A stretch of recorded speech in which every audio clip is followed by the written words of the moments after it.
I'd like to quote something that the great abolitionist Frederick Douglass said back in the 19th century. Power does not concede without a demand. It never did and it never will. That was true in the 19th century and it's true today. That puts on us a tremendous burden, but it's a necessary burden. We have understandably sometimes had a negative connotation in our own minds and hearts with the concept of power, because we experience power as coming from on high, illegitimate, undemocratic, and so when we talk about power, often we get uneasy. But there's another kind of power that isn't illegitimate, that doesn't come from up above, that isn't dictatorial, that isn't based on the warfare state and the military state and the surveillance state. And that is something that's been called the power of the people. That's where democracy comes from. That's where our potential is, and that's why we and people around the country are rallying and protesting today to say we refuse to accept the surveillance state.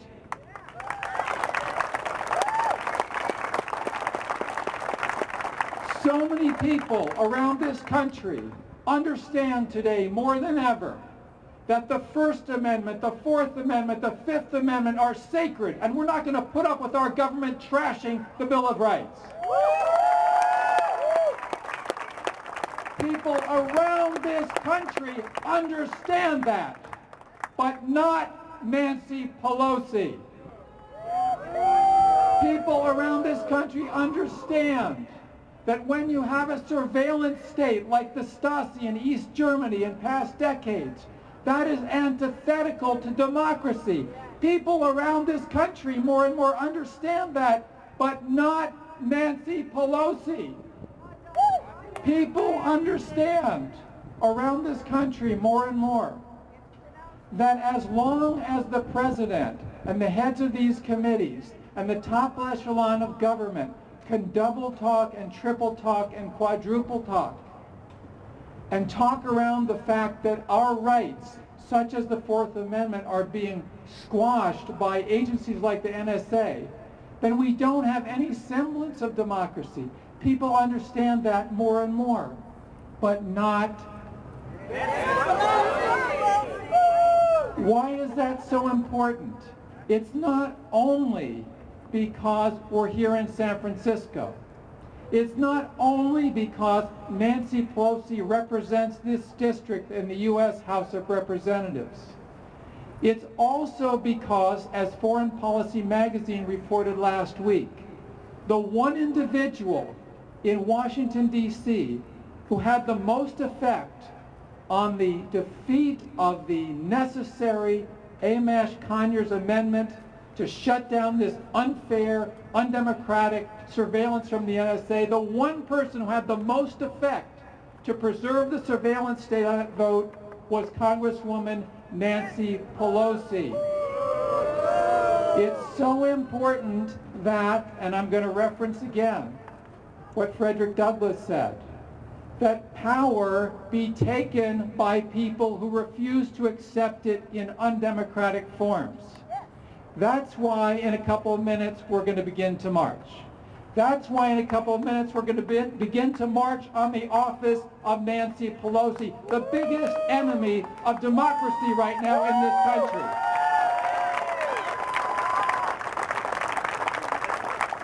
Now, sometimes, and this will be my closing thought to share with you today, sometimes people will tell us, you know, you just got to be in the streets. Forget about the elections. And other people will tell us, you just got to work on the elections. Forget about being in the streets. That's like saying, do you want to eat or do you want to drink? Do you want to breathe or do you want to sleep? It's absolutely essential to build our movement to protect the Bill of Rights, that we are in the streets and we are in the elections and we're struggling for power because that's essential for our futures. And on that note, I want to say here in the center, in the heart of the district of the most powerful surveillance state member of Congress, we serve notice on Nancy Pelosi today that you have thrown down a gauntlet, and we are picking it up. We do not accept your leadership. Your free ride is over. You do not deserve to represent us anymore.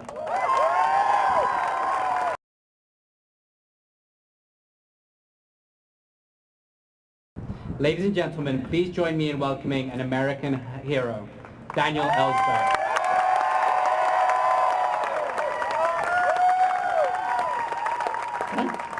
Thank you for being here. It's exhilarating to see a crowd like this on this issue. Let me tell you, I've been in much smaller rallies than this very much of my life. And in fact, I think one thing, I won't ask for hands, but I think I actually may be addressing a rally now that has some Republicans in it, or libertarians. Is that possible? Wait, I'll take the danger here. Do I see any hands? Let me see. Even one would be nice. Okay. Thank you. Thank you for being here.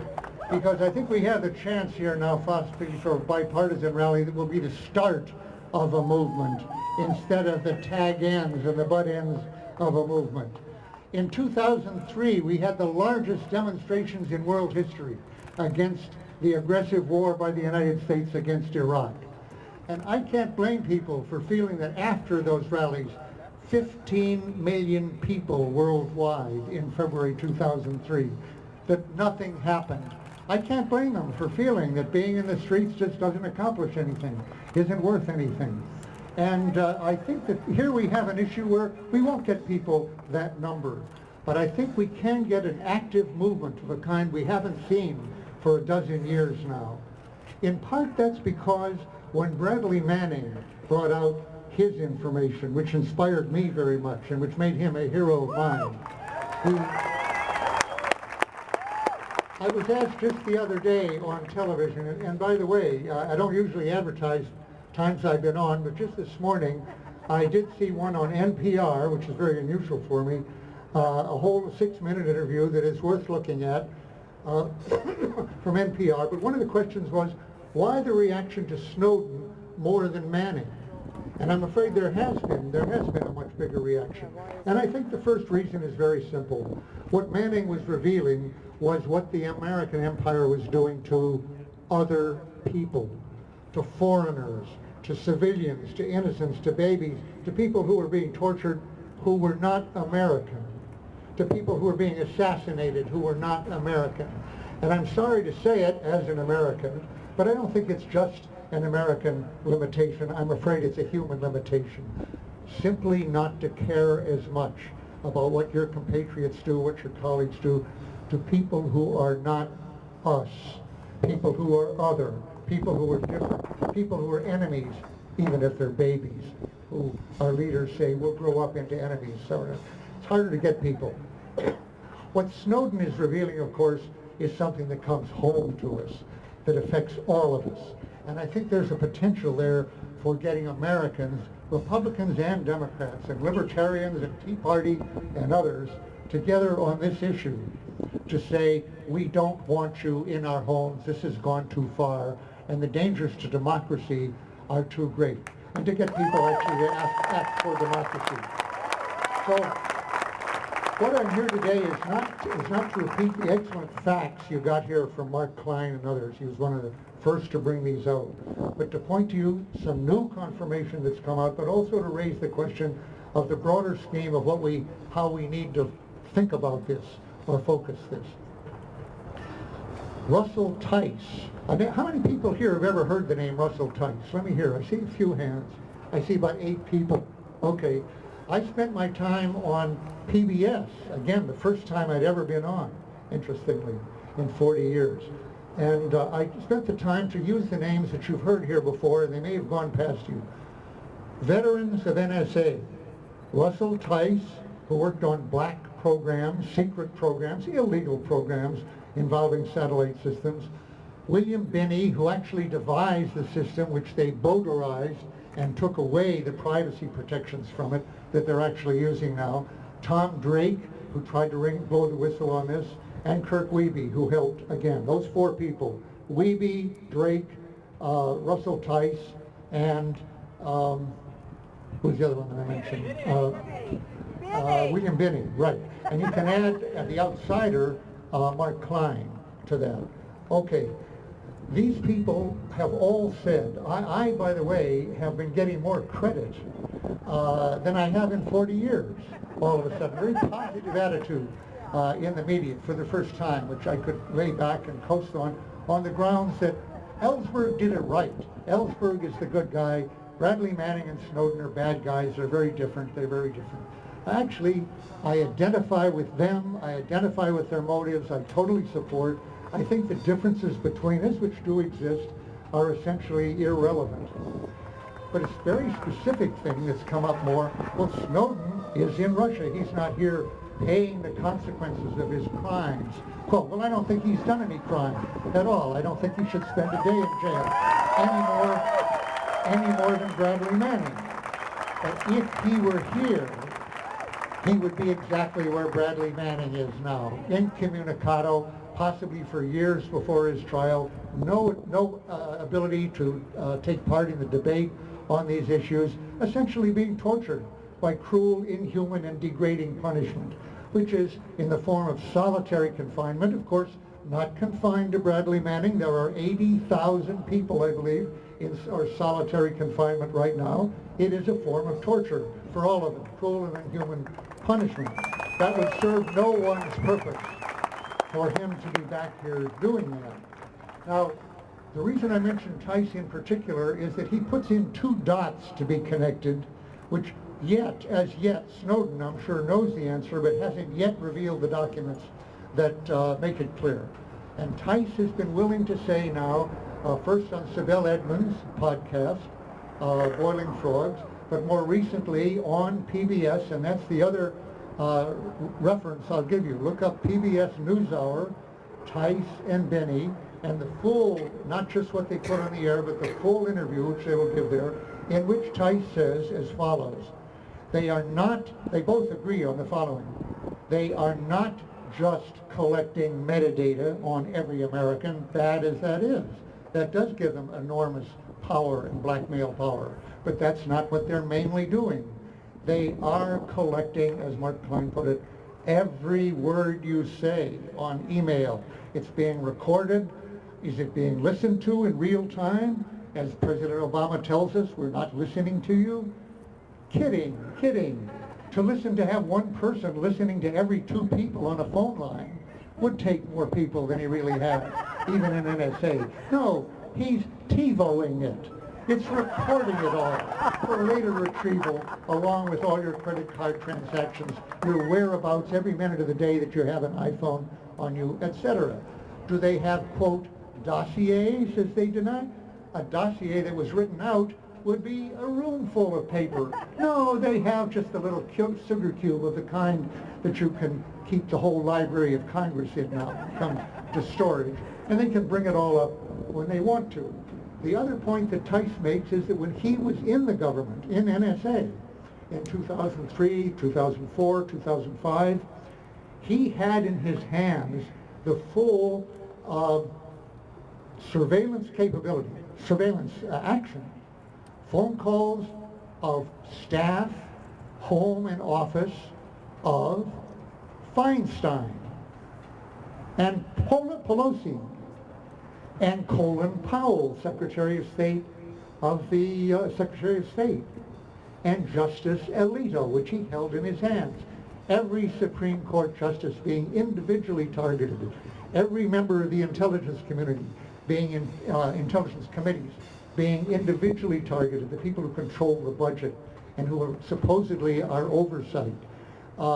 Every journalist, every source, every news agency. These are things we don't yet have the documents on. We may, I hope, will get them. Should they be telling these under oath, such things, to Feinstein is useless, but let's say to Wyden, Senator Wyden, Senator Udall, Russ Holt, for example, and should Mark Klein at last be able to talk to them directly? Yes. These are people who are already critical and who need every bit of information they can get. And they have not heard from these people inside NSA. So that's one thing, and Pelosi too, see. That's one thing we can demand that they do, that they open their ears, however strong their need not to know, so they can have denial plausibility. Oh, I didn't know this was happening. Make them accountable and responsible for what they're doing. Finally, a big thing that's brought between Bradley Manning and me, or Snowden and me, pardon me, is the motives. Are they whistleblowers? Well, of course they are whistleblowers. Are they traitors? Of course they are not traitors any more than I am, and I'm not. It's nice to hear that whistleblower is no longer synonymous with traitor as it was in my day, that it's become a good thing that you have to fight about who is a whistleblower or not. But even beyond that, did they do it the right way? And I noticed that even David Combs, Manning's lawyer, in getting rid of this lethal blow to the Fourth Amendment, aiding the enemy simply by going on the internet that can be read by whatever enemies we have, that would be the end of investigative journalism right there, to add a capital punishment sanction, life in prison without parole or death, for every journalism who prints stuff from that's classified from a source on the internet. That would close off investigative journalism right there.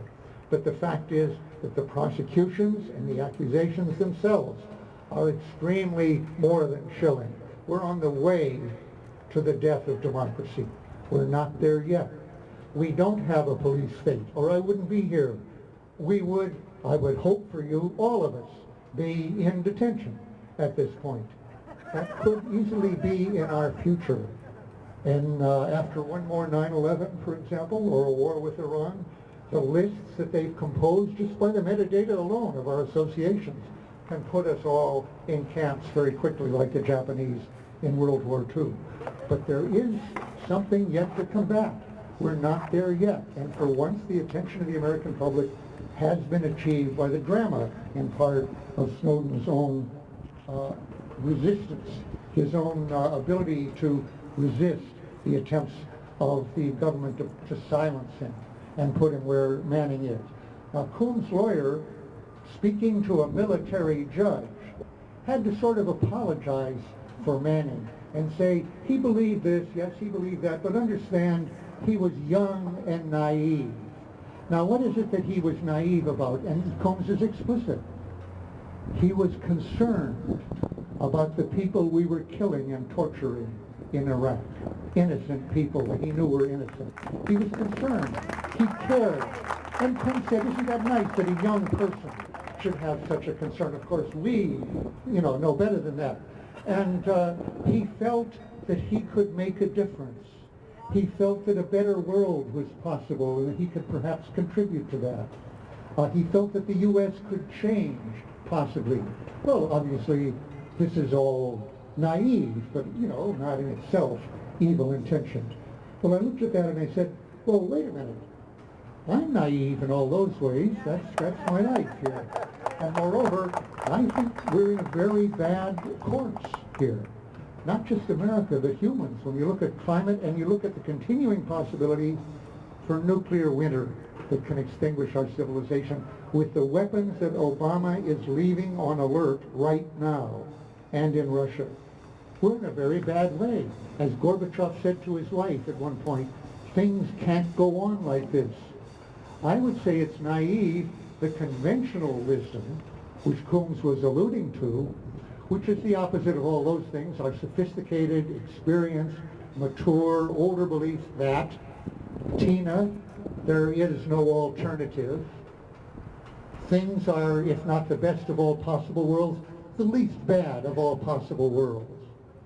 We're the good guys, or if not always the good guys, the least bad guys compared to everybody. Individuals cannot make any change, so don't even think about it. A better world, a different world is not possible. So get with the project, go with it, get your salary, etc., and obey the leaders, take them for granted, and so forth. I think that way lies catastrophe. Now, they point to the fact that Snowden is in a country that's has less free press than we do, Russia at the moment. He didn't choose to be there. He's there because they took away his passport and forced down a plane that might have taken him to Ecuador. But he is in Russia. Is that as free as the U.S.? No, it isn't. And neither is China. He didn't go to China, he went to Hong Kong. But even so, China and Russia are less free than the United States. Is a different world possible? Yes. A world is very possible, and that's the way we're headed. In fact, without a Snowden, without a Manning, I think I would have no hope, frankly. I wouldn't have the heart to stand in front of you and say, here's how we get to a better world and so forth. I wouldn't see what the hope is. But the response to Snowden has showed me that there is some leverage here. There is a possibility to use our remaining democracy and see that we don't lose the rest. I have made a point of seeking out other whistleblowers over the last 20 years, and I admire them all, and I feel a family connection with all of them. But 3 people I identify with very strongly. By 2 others, Snowden and Manning, and I'm often linked with them, and there's a reason for that. The fact is we were all facing lifetime sentences. Snowden not yet, but he will. And possible assassination in his case. So what I see are 2 other people like myself who are willing to risk their lives, life in prison, or even assassination. They both mentioned that as a real possibility, and they're right, in order to keep this country from becoming like Russia or China. And to do that, they have to be in a country that can stand up to the U.S. and not hand them over to torture and incommunicado. And Russia turns out to be a place like that. Venezuela would be better, Ecuador, Bolivia would be better, but we won't let them get there. It's up to us to see whether we achieve what they have each said was their highest hope. Informed discussion, investigation by Congress, and that cannot be by Feinstein's Intelligence Committee or the Intelligence Committees. They are totally co-opted. They are totally instruments of the intelligence community and secrecy. Can it be other members in Congress? Well, there were 205 the other day who voted against their own party's leadership. Republican and Democrat. The majority of Democrats voted against Nancy Pelosi's arm twisting on this issue. So for the first time, there is something to work with, and there is something that is worth your lives to try to hold on to and regain the democracy that we have with all its flaws and limitations. We can do better than the way our leaders are taking us, and Manning and Snowden are holding up the model. Thank you.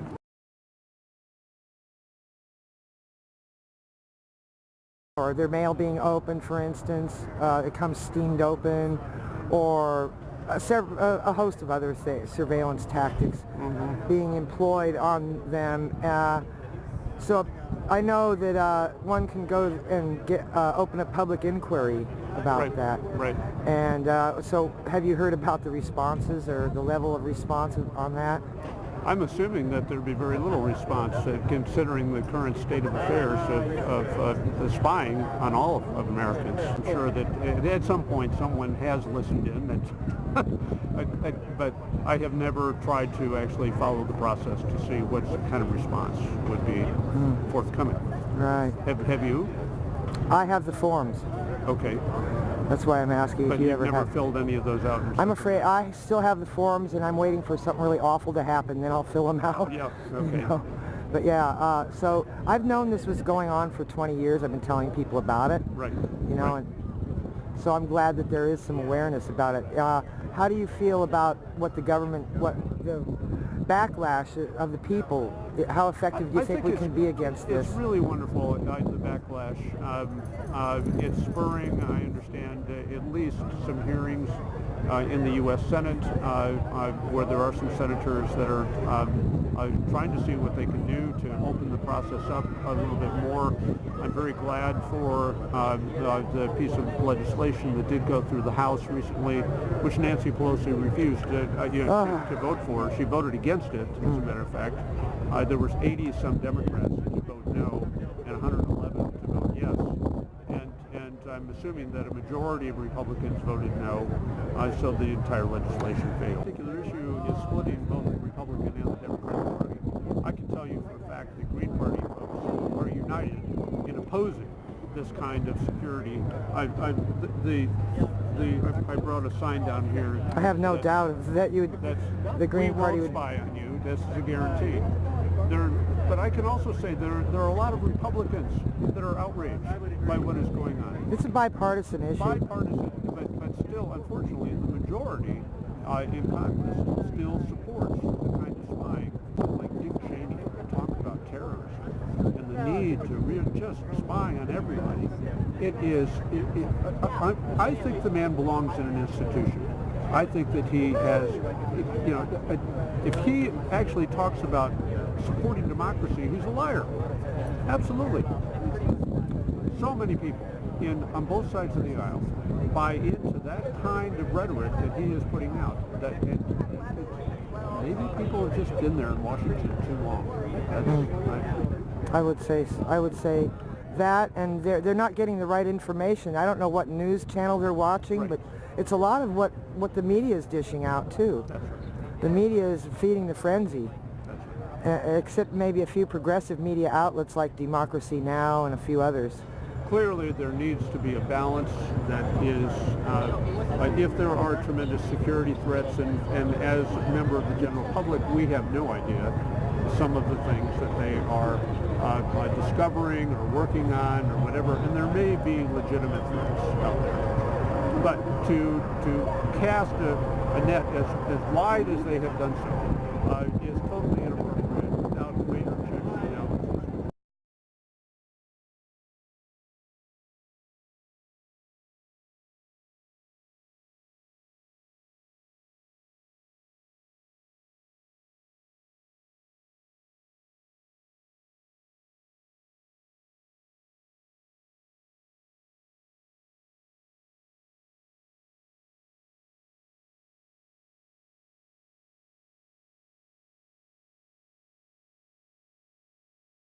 Concern with the law that was passed in Illinois is that it prohibits patients from growing their own medicine, and I just want to be clear that the 2014 voter ballot initiative would not prohibit patients in California from growing their own medicine. Is that correct? No, absolutely not. While it's nice to see different parts of the country, especially some places conservative as Illinois, move forward with cannabis is good, but yeah, the governor there is definitely saying that it would be, one of the more restrictive laws in the country.